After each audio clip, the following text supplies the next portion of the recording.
నమస్తే, నేను మీ Ashok Kumar. Welcome to our channel. ఇవాళ ఒక పెద్ద బ్రేకింగ్ న్యూస్ కాదు, కానీ అంటే ఇప్పుడు మనకు అందింది కాబట్టి బ్రేకింగ్ న్యూస్ అని చెప్తున్నా. పెద్ద సెన్సేషన్ న్యూస్ మీకు చెప్తా. అదేంద్రా అంటే, జగన్మోహన్ రెడ్డి గారి పార్టీ ఏదైతే ఉందో వైసీపీ పూర్తిగా బీజేపీలో విలీనం అవుతుంది. ఎప్పుడు అంటే నెలగా చెప్తా, ఫిబ్రవరి నెలలో విలీనం అవుతుంది. ఈలోపు ఎందుకు గ్యాప్ తీసుకున్నాడు జగన్మోహన్ రెడ్డి అని ఆలోచన చేసి చూస్తే, డిసెంబర్ 21వ తారీఖున ఆయన పుట్టినరోజు ఉన్నది, అదే నెలలో క్రిస్మస్ ఉన్నది, ఇంకొక 10-15 రోజులు దాటితే సంక్రాంతి పండుగ కూడా వస్తుంది. ఇన్నాళ్ళు పార్టీ అట్టి పెట్టుకున్నటువంటి కార్యకర్తల్లో పాపం బాధ నిర్వేదం నింపకుండా ఆయన చాప కింద నీరులాగా ఈ యొక్క ప్రక్రియ పూర్తి చేస్తూ ఉన్నాడు. కాబట్టి సంక్రాంతి అయిపోయిన మరుసటి నెలలో అంటే ఫిబ్రవరిలో ఆయన పార్టీని పూర్తిగా బీజేపీలో విలీనం చేస్తూ ఉన్నాడు.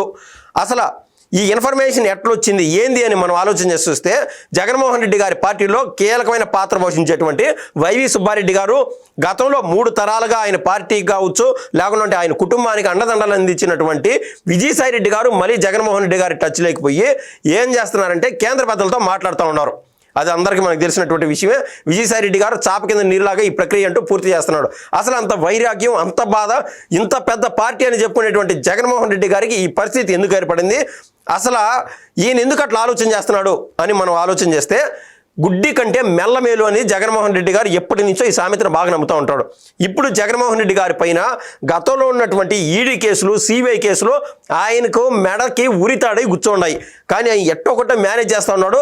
రియలీ ఆయన ఏ విధంగా మేనేజ్ చేస్తున్నాడు అనేది ప్రపంచం అంతా ఒక కేస్ స్టడీ.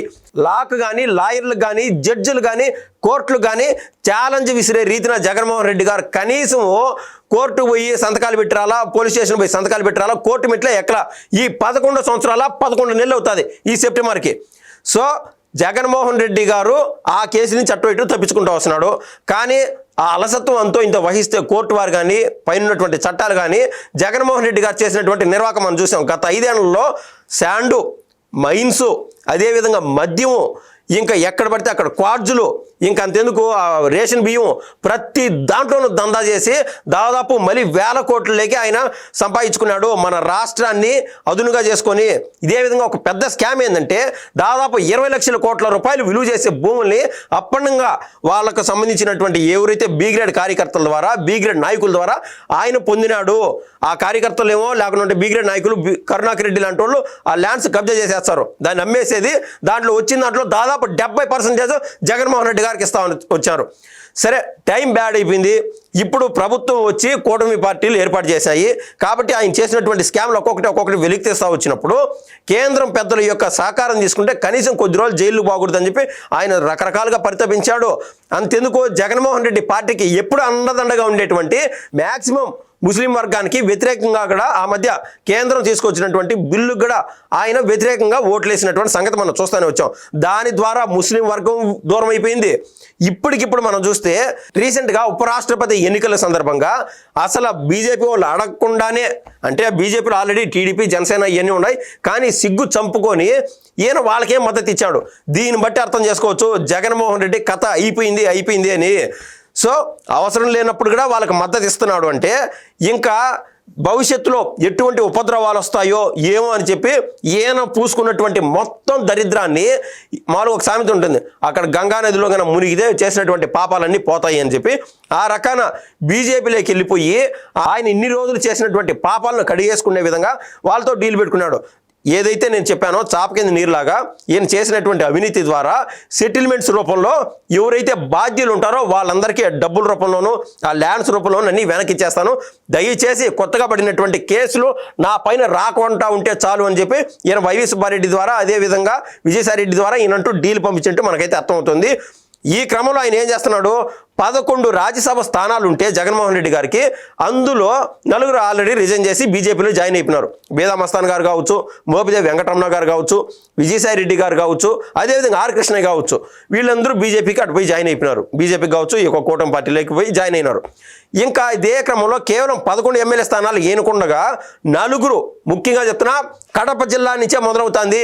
కడప జిల్లాలో ఆ 4 ఎమ్మెల్యేలో ఒక అతను వచ్చి బీజేపీలో జాయిన్ అవ్వాలని చూస్తున్నాడు. ఇంకొక అతను వేరే జిల్లాకు సంబంధించిన అతను కూడా బీజేపీలో జాయిన్ అవ్వాలని చూస్తున్నాడు.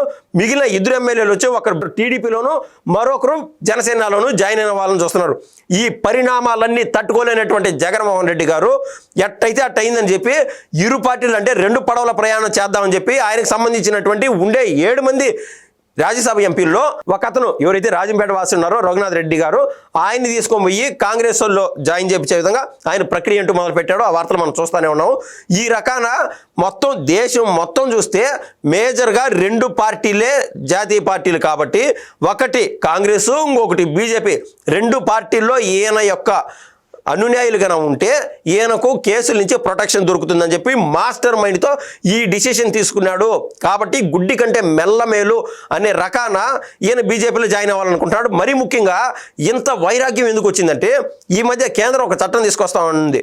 ఏది 130 అమెండ్మెంట్. దాన్ని మార్చి ఏం చేస్తున్నారు, ఎవరైనా సరే ఒక రాజకీయ నాయకుడు, ఒక ప్రజాప్రతినిధి 30 రోజులు కన్నా జైల్లో కన్నా ఉంటే వాళ్ళు జీవితంలో ఎలక్షన్లో పోటీ చేసేదానికి అనర్హులు, సీఎంలు కాదు కదా, ఎమ్మెల్యేలు కూడా అయ్యేదానికి అనర్హులు అని చెప్పి కేంద్రం ఒక ప్రతిపాదన తీసుకొచ్చినది. అది కూడా అమెండ్మెంట్ అవుతుంది. దానికి కూడా జగన్మోహన్ రెడ్డి నేను మీకు సపోర్ట్ చేస్తున్నాను అని చెప్పడంతోనే మనకు అర్థమవుతుంది జగన్మోహన్ రెడ్డి గారి నైజము, బీజేపీని ఏ విధంగా నమ్ముతున్నాడు అని చెప్పి. ఏది ఏమైనా కూడా ఆయన అనుకున్నట్లు పూర్తి స్థాయిలో సెటిల్మెంట్లు చేసేస్తే ప్రజలకి సరే కొద్దిమేర జగన్మోహన్ రెడ్డి గారిని కూడా రాష్ట్ర ప్రజలు క్షమించే అవకాశం ఉంది. ఎందుకంటే ఇన్నాళ్ళు రక్తాన్ని పీల్చి మరి అందరి దగ్గర డబ్బులు దనుకున్నటువంటి వ్యవహారం చూసామో. ఏదైతే తప్పు చేసినాడో దాన్ని రూపుమాపుకుంటాను అని చెప్తున్నాడు.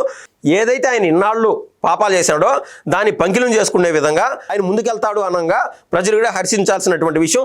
లేదంటే ఇదే విధంగా వైసీపీని కూడా నడిపిస్తే ఆ రపాండాలు, వాళ్ళని కారు కింద తలబెట్టి తొక్కేయడాలు ఇవన్నీ జరుగుతాయి. కాబట్టి ఎందుకైనా మంచిది, రాష్ట్ర ప్రగతిని ఆకాంక్షించే వాళ్ళు జగన్మోహన్ రెడ్డి గారు తీసుకున్నటువంటి బీజేపీలో జాయిన్ అవ్వాలనే ఆలోచనని ఖచ్చితంగా ప్రతి ఒక్కరు స్వాగతించాలా అని చెప్పి నేను కూడా మనస్ఫూర్తిగా కోరుకున్నాను.